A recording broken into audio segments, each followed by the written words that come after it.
Telangana, AP రాష్ట్రాల మధ్య కీలకమైన సికింద్రాబాద్ నడికుడి రైల్వే మార్గం డబ్లింగ్కు మోక్షం లభించింది.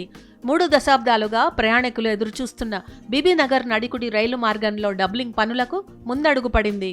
దీంతో 2 రాష్ట్రాల ప్రజలకు రవాణా సౌకర్యాలు మరింత సులభతరం కానున్నాయి. గత ఏడాది బీబీనగర్ గుంటూరు మధ్య 239 కిలోమీటర్ల రెండో లైన్ నిర్మాణ పనులకు కేంద్రం పచ్చ జెండా ఊపింది.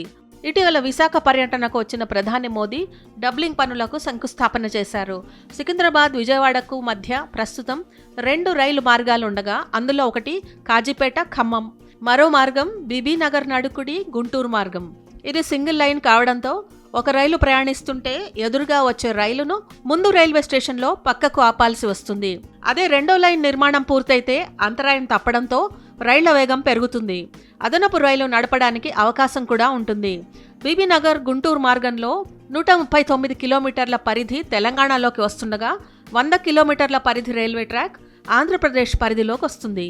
ఇప్పుడు సింగిల్ లైన్ గరిష్ట వేగం సామర్థ్యం 130 కిలోమీటర్లు కాగా త్వరలో చేపట్టనున్న రెండో లైన్ 150 నుంచి 160 కిలోమీటర్ల వేగాన్ని తట్టుకునే విధంగా నిర్మించనున్నారు.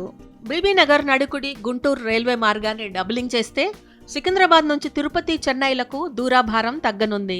సికింద్రాబాద్ నుంచి తిరుపతి, నెల్లూరు, చెన్నైలకు వయా విజయవాడతో పోలిస్తే నడుకుడి గుంటూరు మార్గంలో దాదాపు 46 కిలోమీటర్ల దూరం తక్కువగా ఉంది.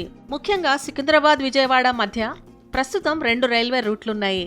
ఇందులో కాజీపేట, ఖమ్మం మార్గంలో ప్రయాణిస్తే సికింద్రాబాద్, విజయవాడ మధ్య 350 కిలోమీటర్లుగా దూరం ఉంది. మరో మార్గమైన బీబీనగర్ నడికుడి గుంటూరు మార్గంలో విజయవాడకు దూరం 336 కిలోమీటర్లు మాత్రమే ఉంది. దీంతో బీబీనగర్ నడికుడి రైల్వే మార్గం అత్యంత రద్దీ మార్గంగా మారింది. దక్షిణ మధ్య రైల్వేలో ఈ ట్రాక్ సామర్థ్య వినియోగం ఏకంగా 148% ఉంది. ఈ మార్గాన్ని డబ్లింగ్ చేస్తే రైళ్ల వేగం పెరగడంతో పాటు అదనపు రైళ్లు నడపడానికి అవకాశం ఉంటుంది.